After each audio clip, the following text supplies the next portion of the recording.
राजेंद्रपाल गौतम जी ने कहा कि समाज के हमारी सीनियर नेता हैं, उम्र भी 70 साल के ऊपर लगभग हो गई है, तो उनका हालचाल और स्वास्थ्य की जानकारी लेने के लिए एक जनरल विजिट। अब आप अपने मन से बता दीजिए कि हम स्वास्थ्य की जानकारी लेने गए थे। मायावती जी यहाँ तक मेरी जानकारी बिल्कुल स्वस्थ हैं, अपना काम कर रही हैं, तो आप कोई डॉक्टर तो नहीं जो बता रहे हम स्वास्थ्य की जानकारी लेने गए थे।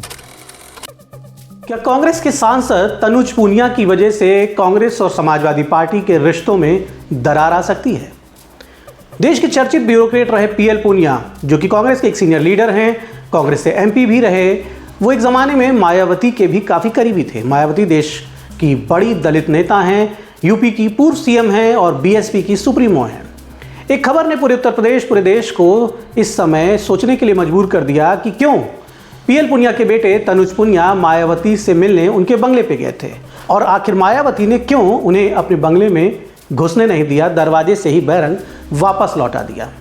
दरवाजे पर ही बताया जाता है कि मायावती के सुरक्षा कर्मियों ने तनुज पूनिया और उनके साथ आए कांग्रेस पार्टी के दूसरे दलित नेताओं को रोक दिया और मुलाकात नहीं हो पाई। लेकिन कोशिश क्यों की गई थी? किसके इशारे पर तनुज पूनिया मायावती से मिलने गए थे? क्या राहुल गांधी ने पूनिया फैमिली को कोई टास्क सौंपा है? क्या राहुल गांधी चाहते हैं कि मायावती से उनकी पॉलिटिकल सेटिंग हो जाए और इस पॉलिटिकल सेटिंग के लिए उन्होंने क्या पीएल पूनिया को जिम्मेदारी दी है?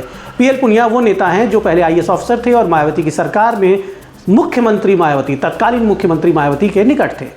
ये माना जाता है कि पीएल पूनिया के सभी राजनीतिक दलों के बड़े नेताओं से अच्छे रिश्ते रहते हैं।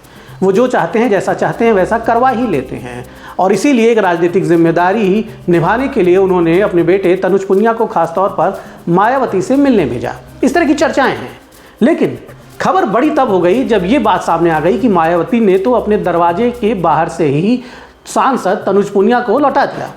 अब इस खबर पर जब अखिलेश यादव से पूछा गया तो वो भी भड़क गए।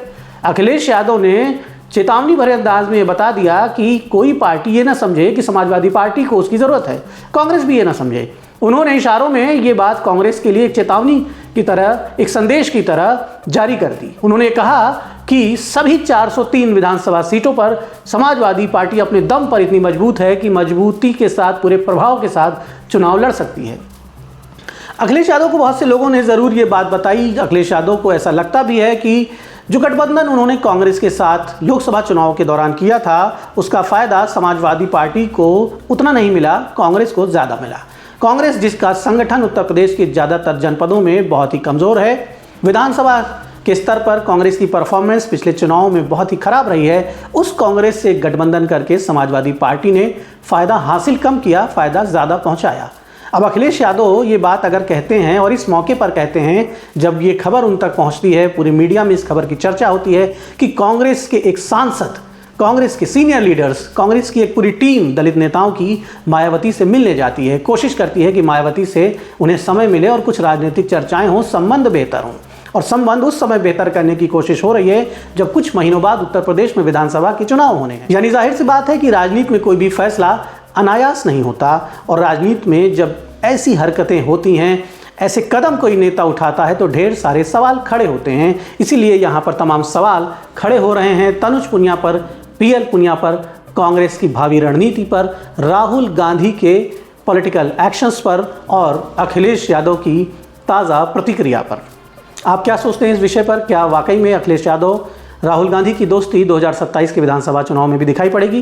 क्या सपा और कांग्रेस का गठबंधन रहेगा या फिर इस गठबंधन में मायावती को शामिल करने की जो कोशिशें हैं वो भी सफल हो सकती हैं? या फिर कांग्रेस समाजवादी पार्टी के अलावा कोई दूसरा पॉलिटिकल ऑप्शन ढूंढ रही है? क्या कांग्रेस को लगता है कि समाजवादी पार्टी से ज़्यादा बेहतर विकल्प, बेहतर साथी उसके लिए बसपा हो सकती है? बसपा के पास दलितों का एक मुश्त वोट बैंक है। देखने वाली बात होगी कि आगे ये पॉलिटिकल चर्चाएं और ये कहानी कहाँ तक पहुँचती है। आप क्या सोचते हैं? कमेंट बॉक्स में ज़रूर बताएं।